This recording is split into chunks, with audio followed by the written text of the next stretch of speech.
सबसे पहले तो आप सबका यहाँ समय निकालकर आने के लिए शुक्रिया।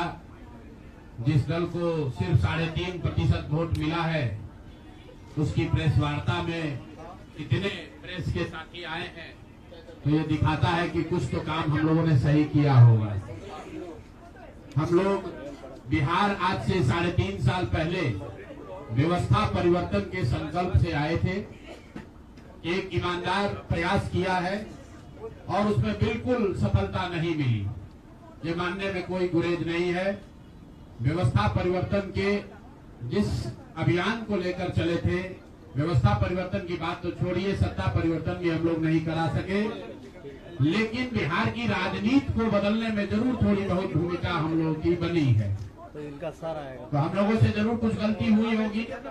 हम लोग के प्रयास में, हम लोग के सोच में, हम लोग के बताने के तरीके में जरूर कुछ गलती रही होगी कि जनता ने हम लोग को नहीं चुना है, जनता ने हम लोग पर वो विश्वास नहीं दिखाया। तो उसकी जिम्मेवारी जो है वो पूर्णतः मेरी है, प्रशांत किशोर की है, और वो जिम्मेवारी मैं 100% अपने ऊपर लेता हूं कि मैं बिहार की जनता को, अपने साथियों को, इस व्यवस्था से जुड़े हुए लोगों को, जिस प्रयास से हम लोग जुड़े थे, जिस प्रयास को करना चाहते थे, उससे उनका विश्वास उस पर मैं नहीं जीत पाया। हम लोग सामूहिक तौर पर हारे हैं और आत्मचिंतन का समय है, हम लोग भी चिंतन करेंगे। जो लोग जीत कर आए हैं उनको खूब बधाई। जनता ने अपने लिए अपना रास्ता चुना है, अपने लिए सरकार चुन ली है।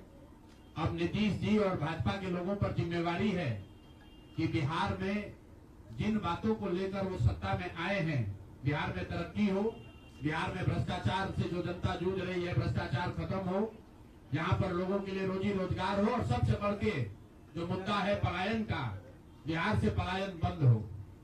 हम लोगों से जो गलती हुई है, जिन लोगों ने जन स्वराज के विचार पर इस सोच से इस प्रयास से जुड़कर एक सपना देखा था, एक उनकी सोच बनी थी, उनकी आशा की किरण जगी थी कि बिहार में एक नई व्यवस्था बनाई जा सकती है, उन सब के आशाओं पर, अपेक्षाओं पर, उनके सपनों पर खरा नहीं उतरने के लिए जो दोष है वो मेरा है। इसलिए मैं आपसे विनम्रता से आपसे माफी मांगता हूं कि मैं आपके सपनों के आधार के अनुसार, आपके सोच के अनुसार वो व्यवस्था बनाने में नाकामयाब रहा हूं।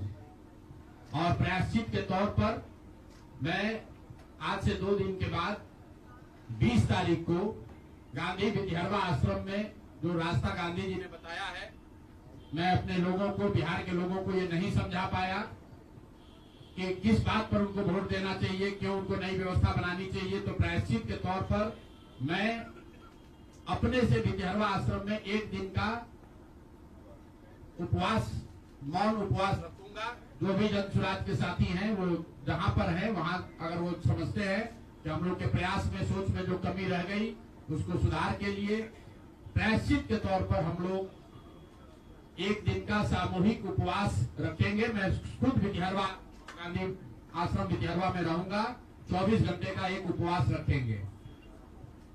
गलती हम लोगों से हुई होगी, कभी रही होगी, लेकिन हम लोगों ने कोई गुनाह नहीं किया है। गलती हो सकती है, गुनाह नहीं है। वोट नहीं मिलना गुनाह नहीं है। मैं बिहार की जनता के सामने अपने साथियों के साथ बिल्कुल सर उठा के ये कह सकता हूं कि हम लोगों ने गुनाह नहीं किया है। बिहार को, जिस बिहार में पिछले 30-35 साल से सिर्फ जाति की राजनीति हुई है, वहां पर इस समाज में जातियों का जहर फैलाने का गुनाह नहीं किया है। हम लोगों ने बिहार में हिंदू मुस्लिम की राजनीति नहीं की है, लोगों को धर्म के नाम पर बांटने का गुनाह नहीं किया है। हम लोगों ने बिहार की गरीब जनता को, भोले वाले लोगों को पैसा देकर उनका वोट खरीदने का गुनाह नहीं किया है। जिन लोगों ने ये गुनाह किया होगा, अगर वो आज जीत भी गए हैं तो उनको उसका हिसाब देना ही पड़ेगा। वो आज दे या कल दे, वो होगा ही होगा। मैं पिछले 2.5-3 सालों में अपने वक्तव्यों में अक्सर महाभारत के चक्रव्यूह की, अभिमन्यु के वध की कहानी सुनाता रहा। जिस धर्म युद्ध की बात हम लोग करते हैं, पांडवों के साथ स्वयं भगवान थे, स्वयं भगवान कृष्ण थे, फिर भी अभिमन्यु को घेर कर छल से मार दिया गया। लेकिन उसके आगे की भी कथा भी है कि अभिमन्यु को मार दिया गया, लेकिन उससे महाभारत नहीं जीता गया। महाभारत जीता तो अंत में वही जो सही रास्ते पर था, जो धर्म के साथ था। तो आप निश्चित जानिए कि जीत तो जन स्वराज की ही होगी। आज जरूर धक्का लगा है और उसके लिए जो कुछ भी कमी है उसको सुधारा जाएगा और उतनी ही ताकत से फिर खड़े होंगे। अगर आप ये कुछ लोग ये सोच रहे हैं कि मैं बिहार छोड़ दूंगा, तो आपका ये भ्रम है। अंग्रेजी में एक फ्रेज है, you are not defeated till you quit. जब तक आप छोड़ेंगे नहीं तब तक आप हार नहीं सकते हैं। तो प्रशांत किशोर की और जन स्वराज में मेरे साथ जुड़े हुए साथियों की बिहार सुधारने की जो जिद है, उस जिद के सामने दूसरा कुछ भी इस जीवन में नहीं है। उस जिद से पीछे हटने वाले नहीं हैं। पूरी ताकत से, पूरी ईमानदारी से लोग कह रहे हैं कि मैंने 3-3.5 साल में बहुत मेहनत किया है। तो जितनी मेहनत करते हुए आपने मुझे 3 साल में देखा है, उससे दुगनी मेहनत करेंगे और पूरी ताकत से लगेंगे। पीछे हटने का सवाल नहीं है। जब तक बिहार को सुधारने के अपने संकल्प को पूरा न कर लें, तब तक पीछे हटने का कोई सवाल ही नहीं है। अब चुनाव के परिणामों को लेकर जो बात है, उस पर बहुत विवेचना हो रही है। आपने भी कहा, बड़े बड़े विशेषज्ञ आकलन कर रहे हैं। कोई बता रहा है कि पैसे से जीत लिया गया, कोई बता रहा है कि लालू जी के डर से ध्रुवीकरण हुआ इसलिए जीता गया। कुछ लोग बता रहे हैं कि जातियों की बात अभी पूरी तरह खत्म नहीं हुई। मैं यहाँ चुनाव के विश्लेषण के लिए नहीं बैठा हूँ, लेकिन एक बात तो बिल्कुल स्पष्ट है कि पहली बार स्वतंत्र भारत के इतिहास में और खासकर बिहार में पहली बार ऐसा हुआ है कि कोई चुनाव जिसमें सरकार ने करीब करीब 40,000 करोड़ रुपया जनता के पैसे को खर्च करने का वादा किया है। और मुझे लगता है कि वही एक कारण है जिसकी वजह से एनडीए को इतना बड़ा बहुमत मिला है। मैं सिर्फ आपके ध्यान में लाना चाहता हूं कि 10,000 रुपए की बड़ी चर्चा हो रही है। लोग बता रहे हैं कि 10,000 पर लोगों ने वोट बेच दिया। बिल्कुल नहीं है, ये बात सही नहीं है। मेरा आज भी ये यकीन है कि 10,000 रुपए के लिए बिहार के लोग अपना वोट, अपना बच्चों का भविष्य नहीं बेचेंगे। अगर 10,000 रुपए को आप जोड़िएगा तो प्रतिदिन 5.5 रुपया हुआ। 5.5 रुपए में कौन अपना वोट बेचेगा? लोगों ने 10,000 रुपए के लिए सिर्फ वोट नहीं बेचा है। आपको देखने, जानने, समझने की जरूरत है। और इस पर ये बहस भी हो रहा है। सत्ता में जो लोग आए हैं वो कह रहे हैं भैया हम तो सरकारी योजना चला रहे थे। जो विपक्ष में है वो कह रहा है हम योजना नहीं चला रहे थे, आप पैसा देके वोट खरीद रहे थे। इसका कोई अंत नहीं है, इस बहस का कोई अंत नहीं है। चुनाव आयोग पर लोग टीका टिप्पणी कर रहे हैं, वो चुनाव आयोग का विषय है। बिहार के बेटा होने के नाते, बिहार के नागरिक होने के नाते मेरा बस एक ही प्रश्न है। हर विधानसभा क्षेत्र में 60 से 62,000 लोगों को कम से कम 10,000 रुपया सीधे तौर पर सरकार ने दिया है। सिर्फ 10,000 रुपया नहीं दिया, ये कहा कि आपको स्वरोजगार के लिए 2 लाख रुपया दिया जाएगा और उसकी पहली किस्त के तौर पर, बयाना के तौर पर 10,000 रुपया उसको दिया गया।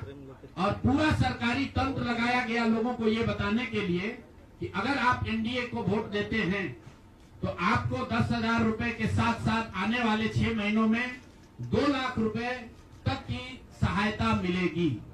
इसको करने के लिए पूरा सरकारी तंत्र लगा। जीविका की दीदियों को बैठाया गया। जितने यहाँ पर आशा आंगनवाड़ी सेविकाएं हैं उनकी सैलरी, उनका मानदेय बढ़ाकर उनको जोड़ा गया। लोग कह रहा है भैया काडर कहाँ है?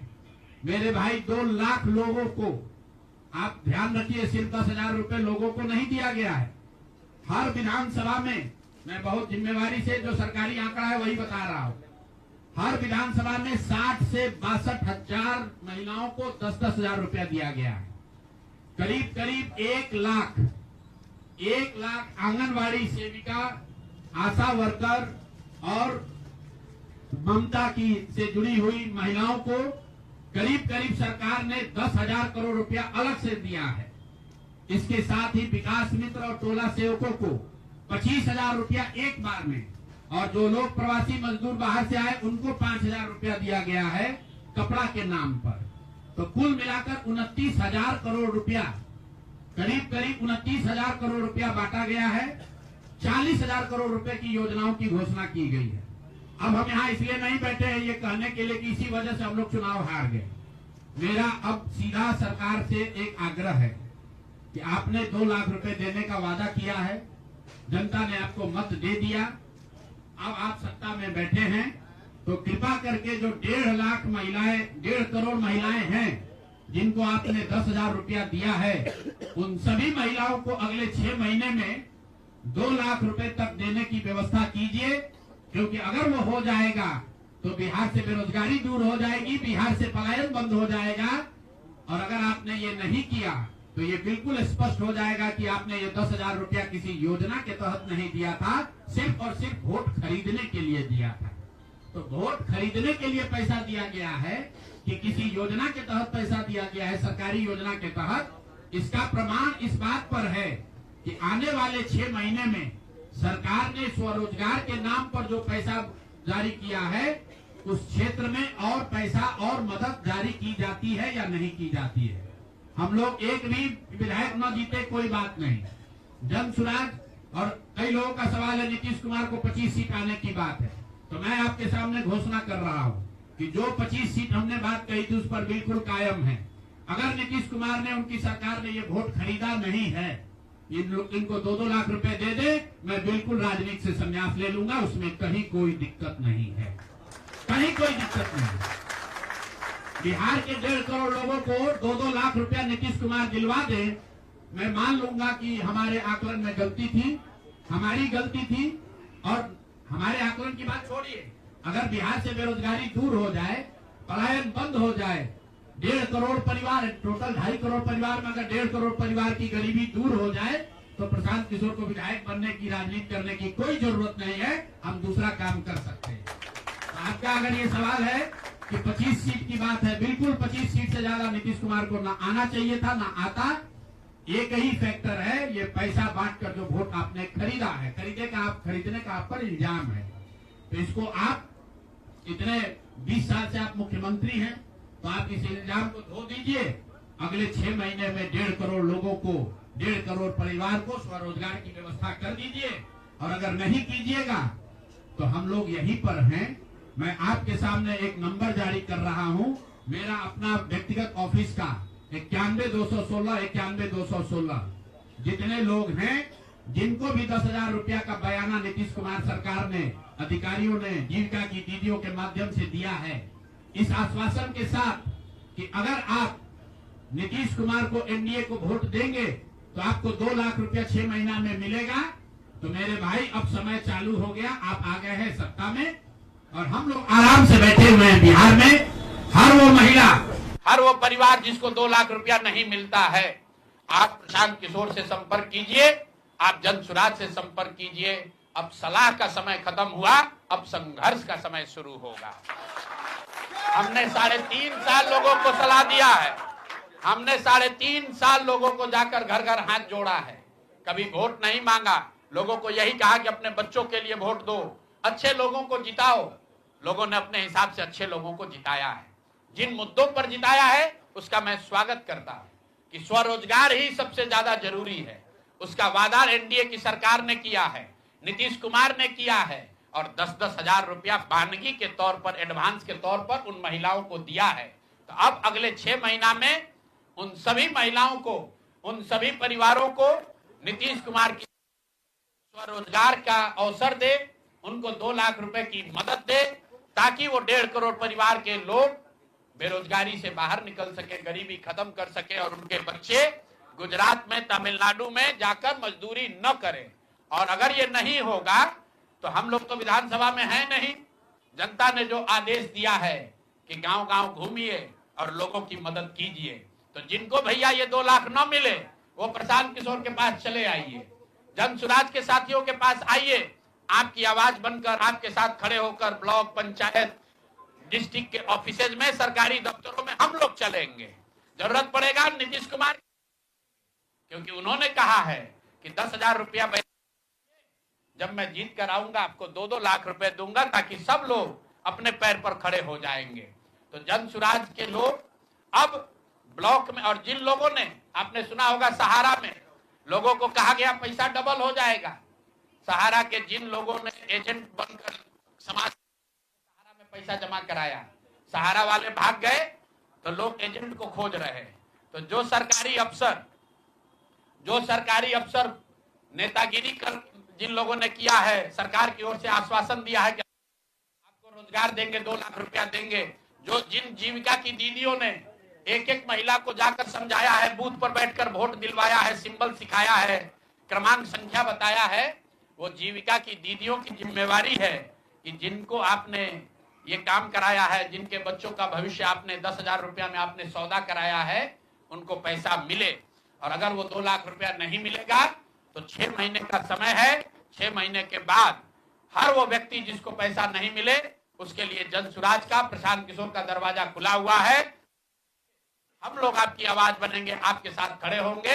हम लोग विधायक सांसद नहीं है, लेकिन समाज में हमारी ताकत जो आवाज है, आपके वो आवाज आपके साथ जोड़ेंगे और हर हालत में आपको ये 2 लाख रुपया मिले, इसकी लड़ाई को जारी रखेंगे। दूसरी बात जो कह के मैं खत्म करूंगा, चुनाव से पहले सरकार के भ्रष्टाचार को लेकर इसी जगह पर हम लोगों ने कई प्रेस कॉन्फ्रेंस किए हैं। नीतीश कुमार को कभी व्यक्तिगत तौर पर बेईमान नहीं बताया गया है, भ्रष्ट नहीं बताया गया है, लेकिन हम लोगों का ये मानना था कि नीतीश जी का स्वास्थ्य अच्छा नहीं है, अगल बगल के लोग लूट रहे हैं, चला रहे हैं। अभी परिणाम आए हैं, नीतीश जी को देखकर लग रहा है कि नीतीश जी बिल्कुल स्वस्थ दिख रहे हैं। तो अब मेरी उनसे अपेक्षा है कि 2 दिन के बाद अभी मंत्रिमंडल बनने वाला है।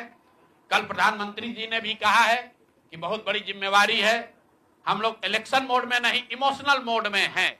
तो उसी इमोशनल मोड में मेरी आपसे अपेक्षा है कि भारतीय जनता पार्टी की लीडरशिप और नीतीश कुमार एक ऐसा स्वच्छ मंत्रिमंडल बनाएं जिसमें कोई दागी मंत्री न हो, कोई भ्रष्टाचारी न हो। जनता सरकार बनाने का मैंडेट दिया है, भ्रष्टाचार करने का, भ्रष्टाचारियों को सरकार में शामिल करने का मैंडेट नहीं दिया है, भ्रष्टाचार करने का मैंडेट नहीं दिया है, लूटने का मैंडेट नहीं दिया है। तो मैंडेट, बिल्कुल मैंडेट का सम्मान है। जनता लोकतंत्र है, जनता मालिक है, जनता ने जिनको सत्ता में बैठाया है वो सत्ता में बैठे, लेकिन सत्ता में बैठकर लूटने का मैंडेट जनता ने नहीं दिया है। तो मेरी अपेक्षा है कि नीतीश जी, माननीय प्रधानमंत्री मोदी जी, अमित शाह जी, जिन्होंने बिहार की जनता को यह बताया है कि हम आपका विकास करेंगे, आपके बच्चे अब गुजरात नहीं जाएंगे मजदूरी करने, तो भाई अब आपकी जिम्मेवारी है ऐसा मंत्रिमंडल बनाइए ताकि बिहार के लोगों का पलायन बंद हो, यहाँ से बेरोजगारी खत्म हो और जो पिछले 5 साल से लोग भ्रष्टाचार से जूझ रहे हैं वो आगे भ्रष्टाचार न हो। मेरी बात यहाँ खत्म हुई। अब आपके जो सवाल हैं वो आप सवाल कर सकते हैं। बहुत बहुत धन्यवाद।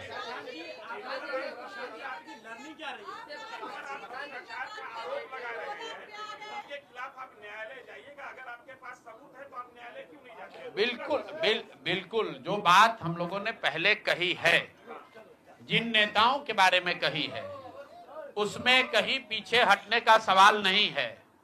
मैंने आपको कहा था कि प्रेस के जरिए उसको बताया गया, ये अपेक्षा की गई कि सरकार में के जो मुखिया हैं उस पर एक्शन लेंगे, उन्होंने एक्शन नहीं लिया।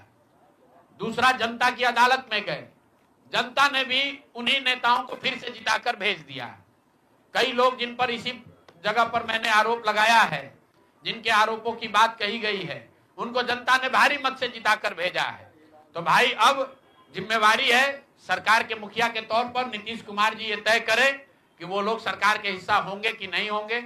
अगर होते हैं तो निश्चित तौर पर जनता के बीच में भी उनके खिलाफ जाएंगे और जहां जरूरत पड़ेगी कोर्ट में भी जाएंगे।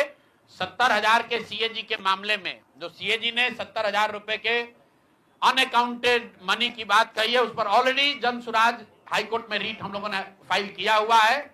जहां तक व्यक्तिगत मामले हैं, जिन 4 नेताओं के बारे में बात की गई है, जैसे ही मंत्रिमंडल बनता है और अगर वो लोग फिर से सरकार में शामिल होते हैं, सरकार के हिस्सा बनते हैं, तो हम लोग निश्चित तौर पर न्यायालय का दरवाजा खटखटाएंगे।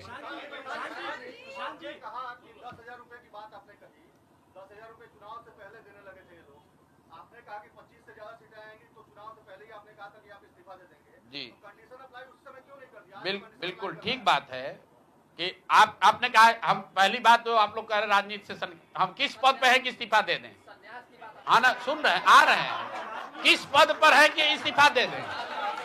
आप एक मिनट, आपने सवाल, एक मिनट रुकिए, आपने सवाल किया है, जायज बात है। आपने कहा था कि 25 से ज्यादा आएगा तो आप संन्यास ले लेंगे। तो भैया किस पद पर हैं जिससे मैं इस्तीफा दे दूं? अगर किसी पद पर हैं, ये तो नहीं कहा था कि बिहार छोड़कर चले जाएंगे, बिहार में रहेंगे और राजनीति नहीं, बिल्कुल बिल्कुल, अरे भाई बिल्कुल, एक मिनट, बिल्कुल राजनीति छोड़ देंगे, राजनीति छोड़े हुए हैं, हम तो राजनीति करते ही नहीं हैं। लेकिन ये नहीं कहा है ना कि बिहार के लोगों की बात कहना छोड़ देंगे, ये तो नहीं कहा है।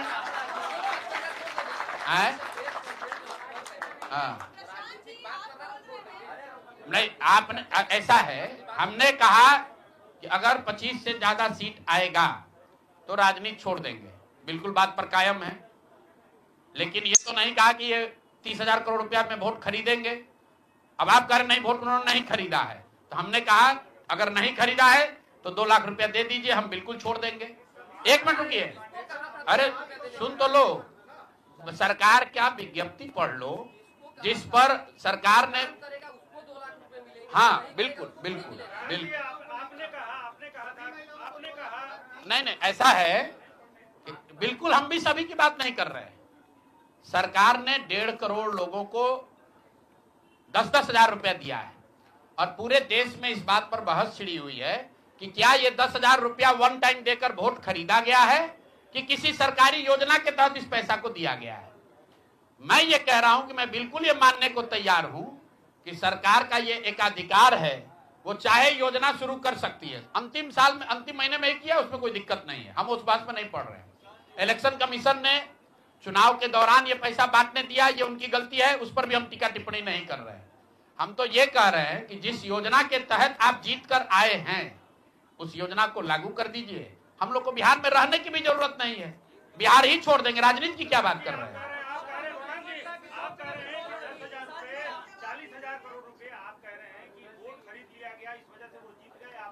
ना, हम नहीं हारे, हम हार नहीं, हम तो रेस में ही नहीं है, हम तो रेस में ही नहीं है।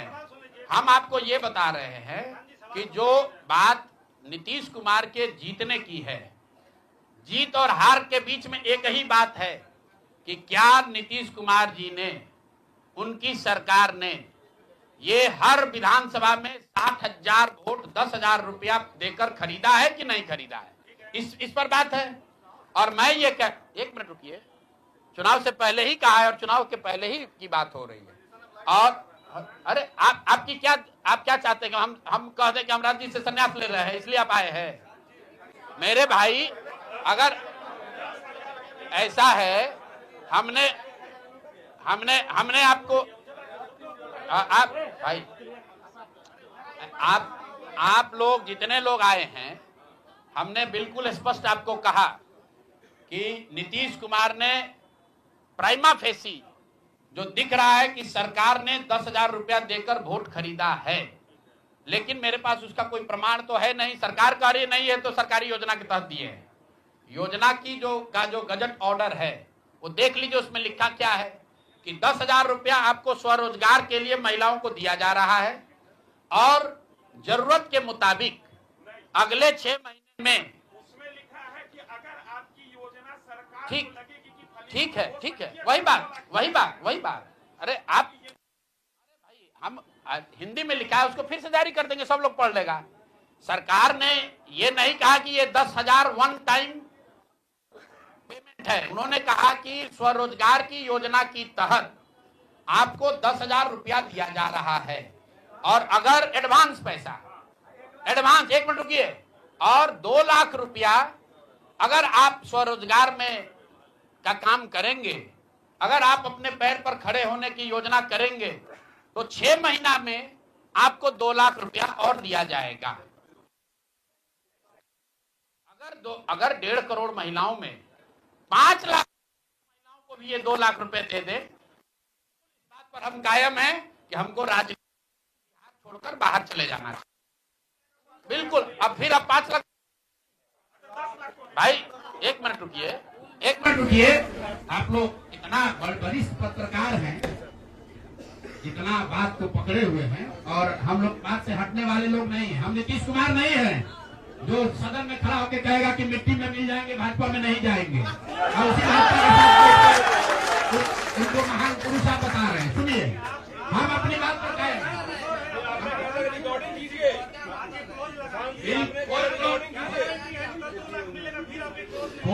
कोई क्लॉज नहीं लगाएंगे। सुनिए, ऐसा है आपने कॉन्फिडेंस से कहा था। अरे बिल्कुल कॉन्फिडेंस से नहीं, लिख के दिया है कि अगर आप लेकिन उसमें ये नहीं कहा था कि 10,000 रुपया में आप वोट खरीदिएगा। अगर हर विधानसभा में 10,000 रुपया नहीं दिया गया है तो आप बता दीजिए ये सत्य नहीं है। आप कह रहे हैं कि आप राजनीति छोड़ दीजिए, तो हम राजनीति के किस पद पर है जिसको छोड़ दें? आप बता दीजिए जी। बिल्कुल आप भरोसा मत कीजिए, आप भरोसा मत कीजिए। हमने जो बात अपनी कहनी थी हमने आपको बात कह दी। हम अभी इस बात पर अपने आकलन पर कायम हैं कि 3 वर्ष की बिहार की गांव-गांव की यात्रा के बाद जो मुझे दिखा, जो समझ में आया, उसके हिसाब से नीतीश कुमार को 25 से ज्यादा सीट नहीं आना चाहिए था। सिवाय इसके कि उन्होंने हर विधानसभा में उनकी सरकार की ओर से 10,000। 1 मिनट भैया, अरे आया है भाई, आया है लेकिन उसके वो खरीद के आया है कि नहीं वो भी दिख जाएगा 6 महीना में। ठीक है, आगे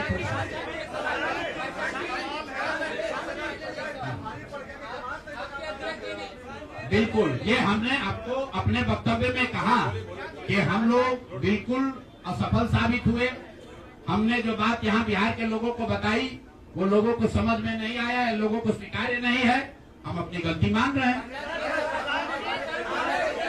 लेकिन जो मैंने आपको कहा कि वोट नहीं मिलना, सुनिए, वोट नहीं मिलना गुनाह नहीं है, वोट नहीं मिलना क्राइम नहीं है। हमने भ्रष्टाचार नहीं किया है, हमने हिंदू मुस्लिम नहीं किया है, हमने जाति की राजनीति नहीं की है, हमने वोट नहीं खरीदा है। चलिए आगे बढ़े। पूरे प्रेस वार्ता में एक ही व्यक्ति को नहीं पूछेंगे।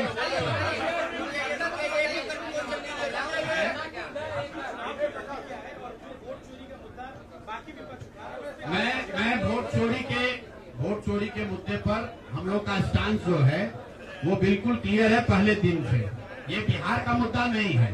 जो चुनाव की पूरी प्रक्रिया है उसमें वोटर लिस्ट बनने से लेकर आचार संहिता के अनुपालन का, वोटिंग के दिन के, जैसे यहाँ पर आप जीविका की दीदियों को बाकायदा आपने मोबिलाइजर बनाकर सरकारी व्यवस्था के तहत बूथ में बैठाया है।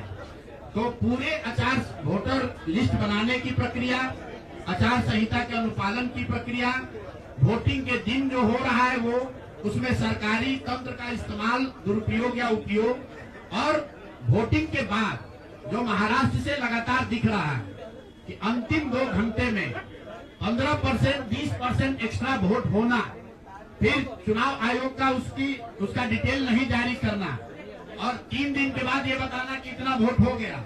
ये बड़े मुद्दे हैं। हम लोग बहुत छोटी पार्टी हैं, हम लोग को तो इतना नहीं ताकत है, लेकिन आपके माध्यम से मैं ये जरूर देश के विपक्ष को ये कहना चाहूंगा, इस पर गंभीरता से बात करने की, और इसको जरूरत पड़े तो सुप्रीम कोर्ट में ले जाने की जरूरत है कि आज की तारीख में, आज की स्थिति में जो आचार संहिता पहले से बना हुआ है वो कितना कारगर है या नहीं कारगर है। अगर सिर्फ इसमें वोटर रोल की बात नहीं है, SIR सिर्फ वोटिंग रोल की बात है, लेकिन जिस तरह से वोटिंग हुई है, आप बताइए कि सुरक्षा कर्मियों में होमगार्ड को यहीं पर इसी बिहार में लालू जी की जब सरकार थी, TN सेशन का जमाना था, उन्होंने कहा था कि नहीं कोई लोकल आदमी यहाँ चुनाव की प्रक्रिया में हिस्सा नहीं लेगा, होमगार्ड का कोई आदमी हिस्सा नहीं लेगा। उसी बूथ पर आप आज के चुनाव आयोग ने उस जीविका दीदी को बैठाया है जिसको एक तरीके से सरकार ने कॉन्ट्रैक्ट दिया है कि आपको इतने लोगों को वोट दिलवाना है। मैं आपको एक उदाहरण देता हूँ। मधुबनी विधानसभा क्षेत्र है, मैं डिटेल में नहीं जाना चाहता था लेकिन आप कुरेद रहे। मधुबनी विधानसभा क्षेत्र है, वहां से उपेंद्र कुशवाहा जी के पार्टी के उम्मीदवार चुनाव जीत कर आए हैं। मैं पूरे यहाँ पर जितने मीडिया के साथी हैं, जितने यहाँ चुनाव के विशेषज्ञ हैं, आप भी यूट्यूबर हैं, मैं दावा कर रहा हूँ आज हो 5 महीने के बाद हो, आप मधुबनी विधानसभा क्षेत्र में जाइए, वहां पर एनडीए के प्रत्याशी को 1 लाख से ज्यादा वोट आया है। एनडीए को वोट मिला, 10,000 रुपए के लिए मिला, नहीं मिला छोड़िए, हम इस बात से दंग हैं कि मधुबनी में कितने लोग ऐसे हैं वोटर जो कि उपेंद्र कुशवाहा जी के पार्टी का सिंबल भी जानते हैं। भाई अलायंस वोट तो उनके पार्टी के सिंबल को पड़ा है ना, अलायंस का कोई सिंबल नहीं है। तो आखिर रातों रात पूरे मधुबनी क्षेत्र में, और क्या हुआ मैं नहीं कह रहा हूँ, मैं आपको और आपके जरिए पूरे देश के लोगों को ये बताना चाहता हूँ कि जो भी लोग सर्वे, सेफोलॉजी, पत्रकारिता, राजनीति में इंटरेस्ट रखते हैं, आप सैंपल के तौर पर कोई 5 कंस्टिट्यूंसी उठा लीजिए, और जहां पर भाजपा और जदयू के उम्मीदवार नहीं लड़ रहे थे, वो दल लड़ रहे थे जिनका कोई सिंबल भी नहीं जानता है, नाम भी नहीं जानता है, उसको 1 लाख, 1.25 लाख वोट कैसे आया है? हमारे पास कोई प्रमाण नहीं है कि वो वोट कैसे आया, लेकिन राजनीतिक सामाजिक क्षेत्र में जुड़े होने के नाते ये आश्चर्य का विषय है कि जिस मधुबनी क्षेत्र में लोग ये नहीं जानते हैं कि कौन सा प्रत्याशी लड़ रहा है, कौन सा पार्टी लड़ रही है, उस पार्टी का सिंबल क्या है, उसको 1.25 लाख वोट आया है, और जो लोग वहां जीवन भर राजनीति कर रहे हैं उनको वोट नहीं आया। संभव है उनको इतना समर्थन है, लेकिन मेरा आपसे आग्रह ये, भाई देखो 1 मिनट आप रुकिए, आपका सवाल 10 ले चुके हैं, और भी तो लोग हैं, आपका एक और ले लेंगे, आप शांति से बैठिए, ऐसा मत घबराइए, हम यहाँ बैठे हुए हैं। और मेरा आपसे अनुरोध है, मैं कोई आरोप नहीं लगा रहा हूँ, लेकिन मधुबनी जैसे 5 सीट का मैं आपको हवाला देना चाहता हूँ, जहाँ पर चुनाव के 12 दिन 15 दिन पहले ये तय हुआ कि कौन पार्टी चुनाव लड़ेगी, उस पार्टी का नाम कोई नहीं जानता है, उसका सिंबल कोई नहीं जानता है, और 1,20,000 वोट अगर किसी विधानसभा में आ रहा है, इसका मतलब है कि हर घर से 2 से 3 वोट आया है। आपको आंधी दिखनी चाहिए वहां पर। ये मतलब विधानसभा के स्तर पर 1,20,000 वोट लाना साधारण बात नहीं है। 1,20,000 वोट आया है, कैसे आया है? इसकी 2 ही वजह हो सकती है, या तो जो 60,000 लोगों को आपने 10,000 रुपया दिया और उन लोगों ने जिम्मेवारी ली कि भाई 10,000 रुपया हमको मिला है, मैं और अपने घर के लोगों को वोट में दिलवाऊंगा या दिलवाऊंगी, या फिर कोई ऐसी बात है, दृश्य शक्ति है जो हम लोग को हमारे समझ से बाहर है कि भाई कैसे ये संभव है। और मैं ये नहीं कह रहा हूँ कि वहाँ वोट कैसे पड़ा, मैं आपको खुली चुनौती दे रहा हूँ, आज चलिए मधुबनी। मैं 3 दिन से प्रेस इसलिए नहीं कर रहा हूँ कि मैंने अपने लोगों को वहाँ भेजा है, और मधुबनी में मैंने कहा भाई पूछो तो कि उपेंद्र कुशवाहा जी के पार्टी का सिंबल क्या है। 30% लोगों को सिंबल नहीं मालूम है कि सिंबल क्या है, और उनको 1 लाख से ज्यादा वहाँ वोट आया है। मुझे उपेंद्र कुशवाहा जी से कोई लड़ाई नहीं है, उनको उनके पार्टी के प्रत्याशी से कोई मुझे लेना देना नहीं है। मेरा सिर्फ ये कहना है कि ऐसी कौन सी विधा है कि हम लोग 3-3 साल एक विधानसभा में घूम रहे हैं, लोगों को ये नहीं मालूम है कि जन स्वराज का चुनाव चिन्ह क्या है, और ये लोग 10 दिन चुनाव के पहले आए, उस पार्टी का नाम मधुबनी शहर में लोग नहीं जानते हैं, उस पार्टी का सिंबल घर घर पहुंच गया और उसको 1,20,000 लोगों ने वोट दे दिया। तो मेरे भाई ये बहुत बड़ी चुनाव की विधा है।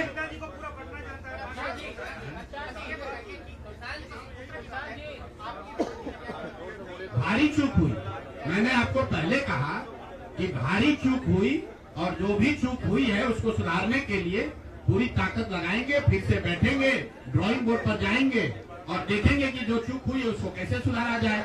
लेकिन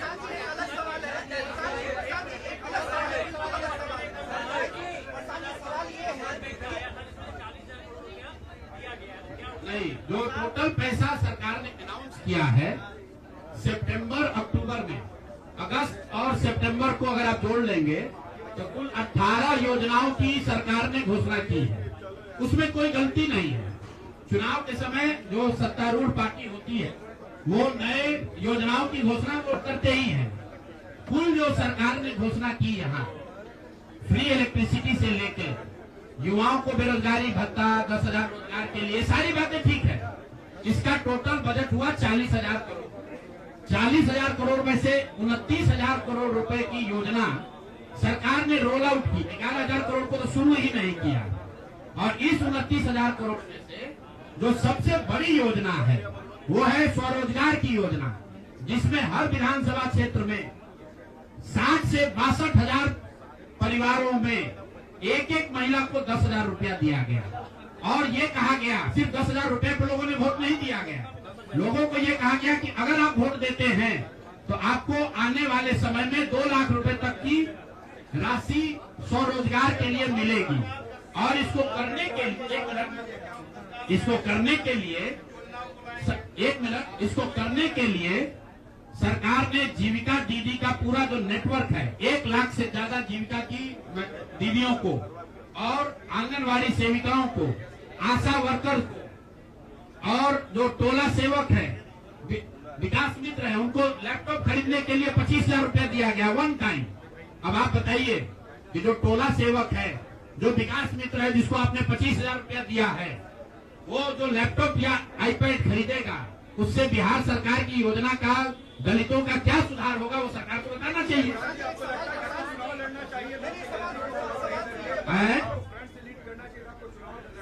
भैया ऐसा है कि जब हमारी बात को जनता ने माना ही नहीं है तो हम लड़े या न लड़े।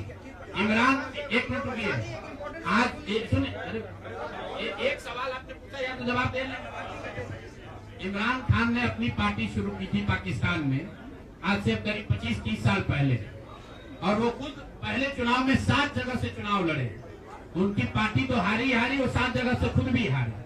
तो मेरे चुनाव लड़ने नहीं लड़ने का वो एक टेक्निकल बात है, उस पर चर्चा हो सकती है। कुछ लोगों का ऐसा मानना हो सकता है कि मेरे लड़ने से फायदा होता, कुछ लोगों का ऐसा मानना है कि मेरे न लड़ने से फायदा है, वो अलग विषय है। मैं तो आपको पहले एक लाइन में स्वीकार कर रहा हूँ कि 3 वर्ष में जन स्वराज ने जो भी प्रयास किया उसको बिहार की जनता ने स्वीकार नहीं किया।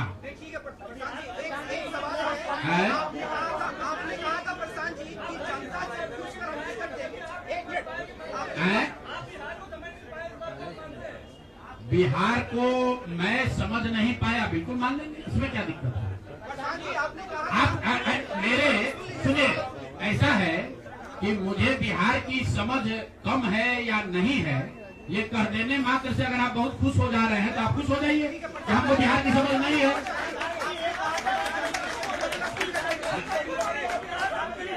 मेरे भाई ऐसा है, अगर हमने हमारे आप बिल्कुल ठीक बात है, नहीं समझे तो 3 वर्ष अगर पैदल चल रहे थे तो बिहार को समझने के लिए एक चल रहे थे, अब फिर और चलेंगे, फिर जाएंगे।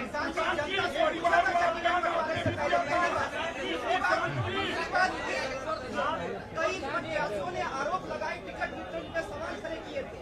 क्या लगता है जनता उससे भी डाइवर्ट की प्रशांत किशोर कहा? ऐसा है, सुन लीजिए, ऐसा है,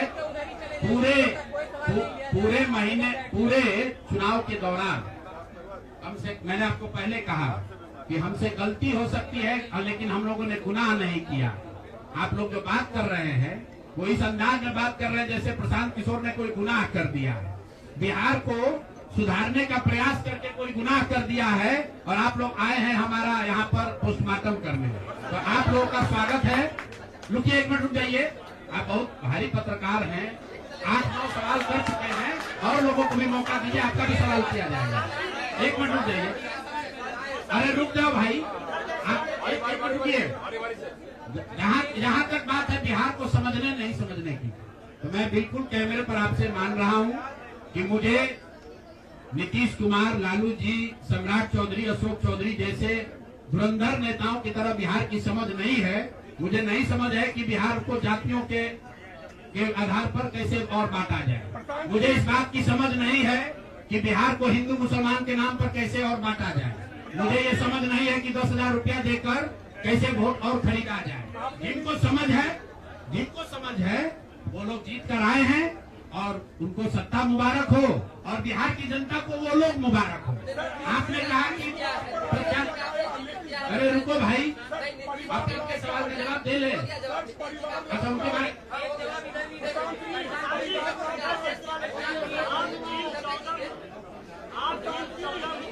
बनाने का बात कर रहे थे, क्या आपको लगता है कि आपका उनमें अहम योगदान रहा है? कभी खास करके बिहार के कोई योगदान नहीं है। आप लोग जो हम लोग बोलते रहे हैं उसको जाकर देख लीजिए। आपने कहा कि उम्मीदवार गलत चुने हैं। यहाँ जितने लोग बैठे हुए हैं, हमारे बगल में केसी सिन्हा जी चुनाव लड़े हैं कुम्हरार से, ये तो हमको पैसा देके टिकट नहीं खरीदे होंगे। और कुम्हरार की जनता ने केसी सिन्हा को हराकर किसी दूसरे को जिताया। हमारे बगल में वैदी गिरी जी बैठे, मांझी से इनको हराकर जनता ने किसी दूसरे को जिताया है। तो मेरे भाई, मैं समझता हूँ कि अगर केसी सिन्हा नहीं जीते तो उससे केसी सिन्हा के जीवन पर कोई फर्क नहीं पड़ेगा मेरे भाई, कुम्हरार की जनता के जीवन पर फर्क पड़ेगा। अगर आपने मांझी से वैदी गिरी को हरा दिया तो वैदी गिरी का कोर्ट का प्रैक्टिस नहीं बंद हो जाएगा, मांझी के लोगों की दिक्कत जो है वो बढ़ेगी। लेकिन फिर वही बात है, जनता मालिक है, वो वही चाहते हैं। अगर आप खिचड़ी खाना चाहते हैं तो आपको कोई पुलाव कैसे खिला देगा? आप खिचड़ी खाइए और आनंद लीजिए।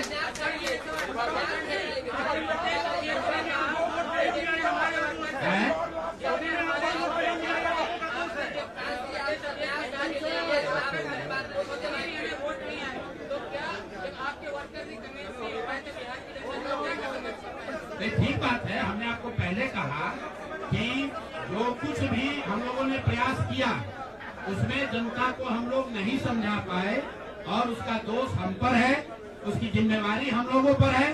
और लेकिन अगर नहीं समझा पाए तो उसको समझाने की जो आगे की जिम्मेवारी है वो भी हम ही पर है।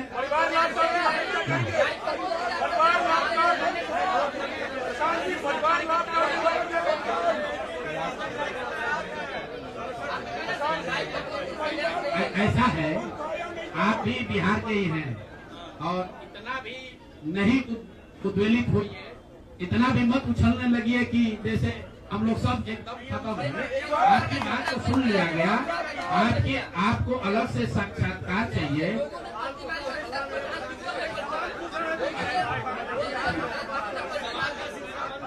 चलिए आगे बढ़िए।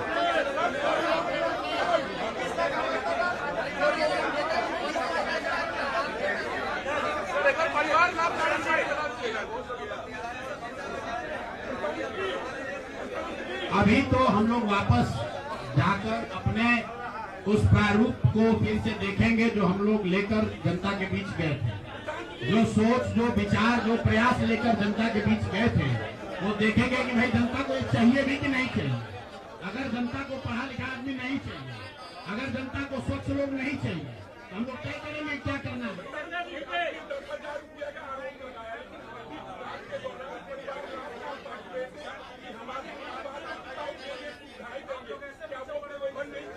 तो लोग देखिए, चुनाव के दौरान वादा करना एक बात है और किसी को रुपया दे देना दूसरी बात है। पहली बार देश के इतिहास में ऐसा हुआ है कि वोटिंग के पहले 2 दिन पहले, 4 दिन पहले आपको बजाबता घर बुलाकर 10,000 रुपया दिया गया है और ये कहा गया है कि आप अगर एनडीए को वोट देंगे, नीतीश कुमार को वोट देंगे तो आपको 2 लाख रुपए तक की और राशि आगे मिलेगी। ऐसा इस देश के राजनीतिक इतिहास में पहले कभी नहीं हुआ है। ऐसा कभी नहीं हुआ है कि आचार संहिता के बाद, आचार संहिता लागू होने के बाद आप एक विधानसभा क्षेत्र में 60 से 62,000 महिलाओं को 10-10 हजार रुपया दे रहे हैं और आप राजनीतिक सूचिता की बात करते हैं। ये बात उचित नहीं है।